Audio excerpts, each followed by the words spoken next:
Bonjour à tous. Du coup, je me présente rapidement. Je m'appelle Coralie, je suis Product Manager chez ODS depuis 1 an et demi. Et je travaille plus précisément sur toute la partie import de la donnée et traitement de la donnée avec une équipe de développeurs et puis de data engineers voilà, au quotidien. Et donc moi c'est Audrey, je suis Head of Product donc chez Open Data Soft. Voilà, mes deux missions principales, c'est de traduire la vision de l'entreprise en stratégie produit et bien sûr de fournir tous les outils et les méthodes pour aider mes collègues du produit à travailler sereinement sur leur projet. Voilà, donc vous l'avez compris, d'habitude Audrey est ma chef, mais aujourd'hui elle va essayer d'incarner la voix de l'utilisateur pour les besoins de la narration. Et du coup, on est venu vous parler d'un projet qui nous occupe beaucoup depuis plusieurs mois maintenant, qui a démarré il y a plusieurs mois sur notre roadmap et qui nous occupe bien au quotidien. Le but de ce projet, c'était vraiment de repenser complètement le parcours d'ajout d'une source à un jeu de données. Donc toute la partie de création du jeu de données. Aujourd'hui, ce qu'on vous propose, c'est vraiment de vous faire un peu regarder par le trou de la serrure et vous faire découvrir comment ça se passe un projet comme ça chez nous. Et aussi dans quelle mesure un projet comme celui-ci nous permet de coller aux ambitions qui ont toujours été celles d'ODS, c'est-à-dire de démocratiser l'usage de la donnée. Alors d'abord, pourquoi on a souhaité faire ce projet et pourquoi on a souhaité le faire maintenant. Si vous connaissez un petit peu Open Data Soft, vous savez, quel que soit votre cas d'usage, quel que soit finalement ce que vous voulez faire avec vos données, y appliquer des traitements, les visualiser, les partager, peu importe, la toute première étape, évidemment, c'est de mettre de la donnée. Du coup, cette partie-là, c'était vraiment une partie cœur du produit. Et finalement, c'est le début de tout le reste après. Donc du coup, vos données, elles sont stockées à plein d'endroits différents. Elles sont stockées en local, elles sont stockées parfois sur des FTP par exemple, ou alors un peu plus souvent chez des services tiers. Nous, notre mission, c'était de vous permettre, et ça l'a toujours été, de récupérer vos données le plus facilement possible. Et donc en vérité, on partait bien sûr pas de rien. On avait déjà 76 connecteurs différents, 76 manières d'aller chercher de la donnée. Ah oui, 76. Alors du coup, moi, en tant qu'utilisatrice, j'aurais été bien incapable de donner ce nombre-là.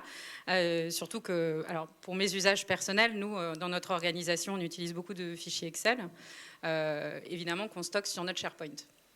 Et ça, du coup, sur la plateforme ODS, en tout cas jusqu'à la semaine dernière, c'était pas forcément une chose aisée, parce que moi, dès que je faisais évoluer mes jeux de données, et j'en ai beaucoup, il fallait que je les recharge à la main, puisque je pouvais pas directement avoir cette connexion. Oui, et le cas d'usage que tu décris, il fonctionne avec SharePoint, mais ça peut être un cas d'usage qu'on voit chez d'autres de nos utilisateurs avec d'autres systèmes tiers. Et du coup, il est vraiment la première raison de pourquoi on a souhaité faire ce projet. C'était vraiment permettre d'avoir plus de manières d'aller chercher de la donnée. Le marché, il évolue vite. Vous stockez plus vos données de la même manière que vous les stockiez il y a 10 ans, par exemple, à la naissance d'ODS. Et du coup, nous, on avait un vrai besoin de faire évoluer notre architecture technique pour s'interfacer de manière sécurisée à l'écosystème actuel et aussi à l'écosystème futur. Parce qu'évidemment, quand on a pensé ce projet, on a pensé en regardant vers l'avenir. Et voilà, donc la première raison, c'était vraiment d'avoir plus de moyens d'aller chercher vos données facilement. Voilà. Et pour aider un peu sur cette deuxième raison, si je peux partager, moi, les premières expériences de rencontre avec la plateforme. Alors maintenant, ça fait quelques années que je l'utilise, hein, mais c'est vrai que la première expérience, on n'a pas l'impression que forcément tout est toujours très lisible, en fait, dans notre interface, parce que voilà, on l'utilise d'une fois sur l'autre. Moi, je me souviens, je revenais, et puis finalement, il y avait plusieurs chemins pour aller chercher mon connecteur, et finalement, voilà, je tâtonnais un petit peu, si bien que j'avais l'impression parfois que je devais un petit peu mener l'enquête en fait pour arriver à mes fins. Donc il y avait un petit peu parfois ce sentiment voilà, de non-simplicité en tout cas qui se dégageait. J'imagine que je n'étais pas du coup la seule hein, à ressentir ça en termes d'usage. Je pense qu'on avait de la marge, en effet. On avait de la marge pour faire quelque chose de plus intuitif et aussi pour mieux mettre en valeur toutes les manières qu'on a d'aller mettre de la donnée dans ODS. Surtout avec ce qu'on se disait juste avant, qu'on voulait rajouter des moyens d'aller se connecter à vos services. Et du coup, le but ici, c'était vraiment de rendre autonome notre utilisateur le plus possible. lui simplifier finalement la prise de décision et lui enlever quelque part de la charge mentale pour qu'il puisse vraiment se concentrer sur son rendu final et sur ce qu'il souhaitait faire avec ses données. Et ça, c'est vraiment, ici, on touche vraiment du doigt la deuxième raison de l'existence de ce projet. C'est vraiment simplifier l'interface utilisateur et donc globalement simplifier l'expérience sur ODS. Donc vous voyez qu'on avait vraiment un double challenge qui était vous permettre de vous connecter à plus de choses, mais aussi vous permettre de vous connecter plus facilement. Alors une fois qu'on a dit ça, c'est bien. C'est bien de savoir pourquoi on fait les choses. Après, les faire, c'est autre chose.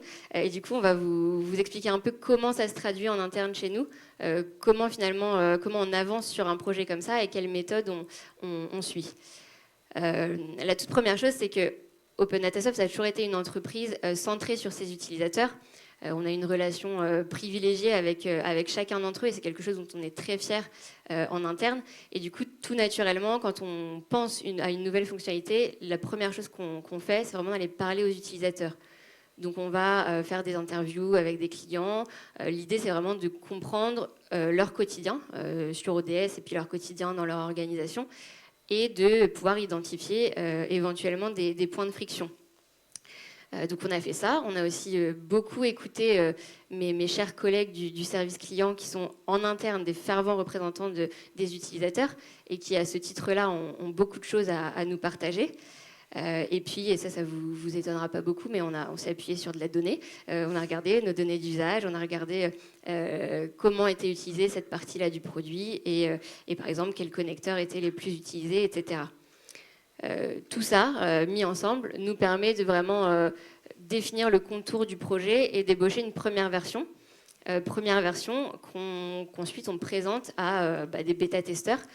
On a même fait un peu plus que la présenter puisqu'on leur met entre les mains. Et du coup, on a fait ça avec 10 bêta-testeurs au tout début. Oui, j'ai eu la chance de faire partie de ces premiers bêta-testeurs. Hein, donc, pour partager un peu mes premières impressions en fait, sur ces nouveaux écrans, alors, le premier mot qui m'était venu, je crois que c'est modernité, parce qu'il y avait vraiment une transition par rapport à l'ancien design avec des icônes. Voilà, très clair, très explicite, et puis en fait une aide, un accompagnement, un guidage en fait à comment rentrer en fait sa source et son parcours d'ajout de source en fait de jeux de données dans la plateforme. Donc c'était voilà quelque chose de complètement nouveau, hein, la première fois que j'ai vu ça. Et il y a aussi particulièrement cet écran justement d'ajout de source où on voit d'un seul regard au même endroit en fait tout ce qu'on peut avoir comme type de connexion, de connecteur, que ce soit local ou distant. Et ça c'est vrai que quand j'ai vu ça, je me suis dit mais c'est formidable, en fait, je vais pouvoir mettre tout mon patrimoine de données, évidemment, dans la plateforme. Et puis, évidemment, ce connecteur SharePoint, hein, que moi, j'attendais beaucoup pour mon organisation, parce que ça va me faire gagner en efficacité opérationnelle dans mon quotidien. Ça va être assez extraordinaire. Donc voilà, c'était vraiment, en tout cas, un changement, clairement, hein, par rapport à l'ancienne manière, en tout cas, de rentrer de la donnée dans la plateforme. Donc évidemment, il va falloir s'y habituer. Alors moi, j'ai pris un peu d'avance sur certains depuis quelques mois. Et je pense qu'en tout cas, ça devrait bien se passer. On s'y habitue bien. Oui, et je rebondis sur la partie bêta-test dont tu parles. C'est vraiment on a vu tout à l'heure qu'on a plein d'outils pour ébaucher un projet comme celui-là, mais pouvoir vraiment le faire tester à des utilisateurs qui ont des cas d'usage réels et qui vont s'en servir au quotidien, ça permet vraiment d'ajuster le projet, de l'orienter et d'être sûr qu'on va dans la bonne direction. Et pour vous donner des exemples très concrets, je vous disais tout à l'heure qu'on avait pris au tout début 10 bêta-testeurs. Sur ces 10 bêta-testeurs, alors on leur a demandé de réaliser un parcours, de créer un vrai jeu de données en fait, et d'aller chercher des données sur leur environnement SharePoint. Sur ces 10 bêta-testeurs-là, il y avait 8 configurations différentes de SharePoint. Du coup, notre connecteur, il était beau, mais il ne répondait pas à tout. Et ça nous a vraiment permis d'ajuster et de l'adapter pour qu'il s'interface correctement finalement avec toutes les configurations SharePoint qui existent. Un autre exemple, c'est vraiment celui sur le langage dans les interfaces. on a des phrases, des mots qui vous guident tout au long des écrans. Et ça, tant qu'on ne l'a pas confronté à des vrais utilisateurs, on n'est jamais sûr d'aller dans le bon sens, d'utiliser les bons termes. Et c'est vraiment un travail qui prend tout son sens une fois qu'on a des vrais utilisateurs qui testent ces parties-là et qui nous font des retours là-dessus. Du coup, j'en profite juste pour exprimer ma reconnaissance à tous les utilisateurs qui acceptent de faire des bêta-tests chez nous, que ce soit vraiment pour ce projet-là ou pour d'autres projets, parce que c'est une démarche qu'on a à chaque fois pour les nouvelles fonctionnalités. C'est quelque chose qui permet vraiment d'orienter le projet au bon moment et voilà, avoir des utilisateurs en face qui nous font des retours construits, et c'est très précieux.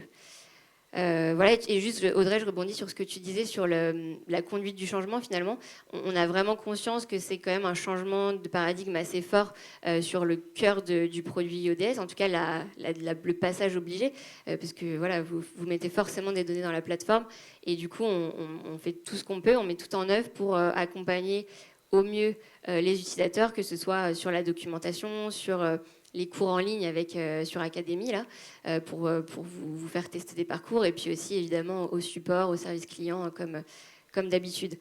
Tout ça fait qu'on arrive aujourd'hui à avoir une nouvelle interface sur ce parcours-là qu'on a pu mettre entre les mains de tous nos clients. On a pu la déployer la semaine dernière en mode bêta, puisqu'on se doute qu'il y aura encore quelques ajustements à faire, mais voilà.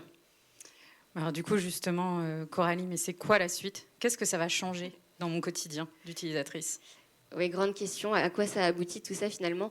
On a parlé de la nouvelle interface, des nouveaux écrans qui sont beaucoup plus simples, avec un design beaucoup plus épuré. On a parlé aussi des nouveaux connecteurs. On a cité SharePoint, mais aussi Google Drive, etc., pour vous permettre d'aller chercher de la donnée plus facilement. On a moins parlé d'une fonctionnalité qui est de pouvoir sauvegarder vos connexions. Donc un exemple tout simple, vous allez créer un jeu de données avec une source qui se trouve par exemple sur un FTP. Vous pouvez sauvegarder vos informations de connexion à ce moment-là, et quand vous créerez un deuxième dataset plus tard, vous pourrez utiliser cette connexion sans perdre du temps à re-rentrer toutes les informations que vous avez déjà rentrées. Normalement, ça vous permet de vraiment gagner du temps, et évidemment, c'est disponible aussi sur des API, sur des connecteurs Google Drive et SharePoint par exemple. Et puis j'aimerais bien qu'on s'attarde un petit peu sur un aspect sur lequel on est vraiment intransigeant depuis toujours, et on sait que vous l'êtes aussi, et on a des clients très variés, mais on sait que sur ce point-là, tout le monde se rejoint. C'est évidemment la sécurité de vos données, leur confidentialité, leur intégrité aussi. Évidemment, dans ce projet-là, on a fait tout ce qu'on fait d'habitude sur le respect de la sécurité de vos données. Et pour vous donner juste quelques exemples, on parlait d'un connecteur SharePoint. Ok, très bien. Évidemment, vous donnez votre consentement à Open Data Soft pour aller consulter vos fichiers sur votre SharePoint. Par contre, tout ça, ça s'appuie sur des protocoles sécurisés où il n'y a pas du tout d'échange de mots de passe entre Open Data Soft et SharePoint. Un autre exemple, c'est on parlait de la fonctionnalité de sauvegarde d'une connexion. Plus que de vous faire gagner du temps, ça vous permet aussi, le jour où, par exemple, votre mot de passe est corrompu, ou vous pensez qu'il a fuité, ou tout simplement votre organisation vous demande de changer vos mots de passe tous les 6 mois, par exemple, ça vous permet d'aller le modifier directement sur la connexion dans ODS, et que ça se répercute sur l'ensemble de vos jeux de données. Et du coup, vous avez vraiment la maîtrise de vos informations confidentielles. Alors, donc ça, effectivement, tu l'as dit, très important, la sécurité, donc aussi pour mon organisation. Donc, ça, c'est des questions que j'avais justement aujourd'hui sur le sujet. Donc, si je comprends bien, j'ai pas besoin de changer à la main 70 mots de passe. Si j'ai 70 jeux de données, par exemple, aujourd'hui, voilà, à travers mon SharePoint, je vais pouvoir le changer une seule fois en fait dans Open Data Soft, et ça se répercutera et j'aurai pas de conséquences. Et c'est des choses. Qu'est-ce que vous allez faire d'autre sur ces problématiques de sécurité à l'avenir? Parce que ça, c'est très intéressant. Tout à fait. Sur l'exemple de la connexion qui est liée à 70 jeux de données, c'est le cas. On a aussi, à moyen terme, l'ambition de proposer une fonctionnalité de partage de vos connexions. Donc vous pourrez dire dans ODS, je partage telle connexion à SharePoint ou à ce FTP ou peu importe, à tel et tel collègue dans mon organisation. Le but ici encore, c'est que vous n'ayez pas besoin de faire d'échange de mots de passe, que ce soit hors de la plateforme ou sur un petit papier ou peu importe, comme on voit souvent et qui ne plaît pas trop à nos directeurs sécurité à juste titre. Du coup, c'est vraiment une fonctionnalité qu'on veut mettre en œuvre pour, encore une fois, vous faciliter la récupération de vos données en interne. Et tout à l'heure, tu parlais d'innover plus vite, enfin, que c'était en tout cas ce qu'on cherchait à faire avec l'évolution du produit. Si par exemple, mon organisation ou moi-même trouvons un connecteur qu'on aime particulièrement et qui pourrait nous aider à mettre plus de données dans la plateforme, est-ce que c'est quelque chose que vous ferez sur demande ?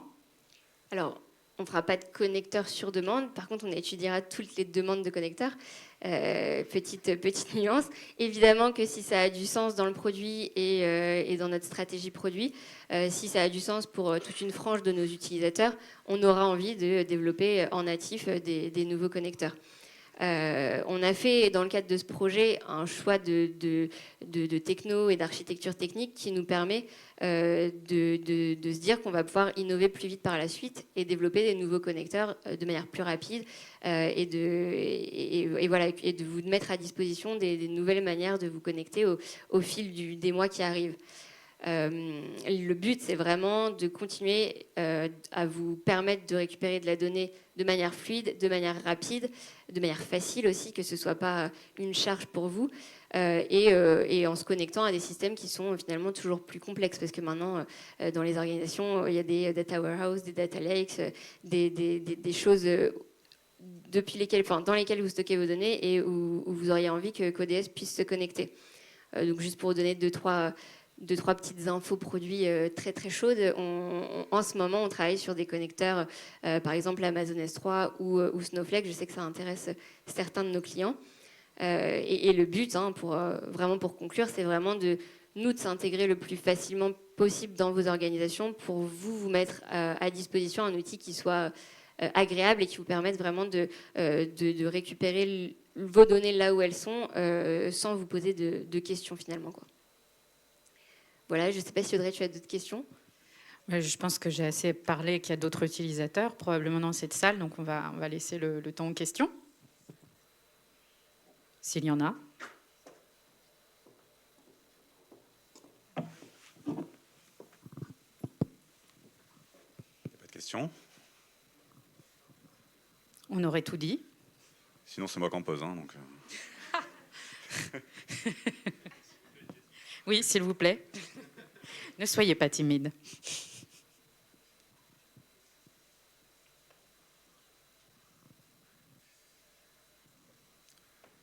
Du coup, quand est-ce qu'on aura un connecteur OpenDataSoft à OpenDataSoft, c'est ça ?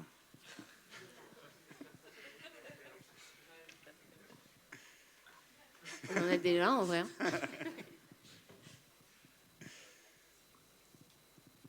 Merci à tous et puis très bonne suite de journée.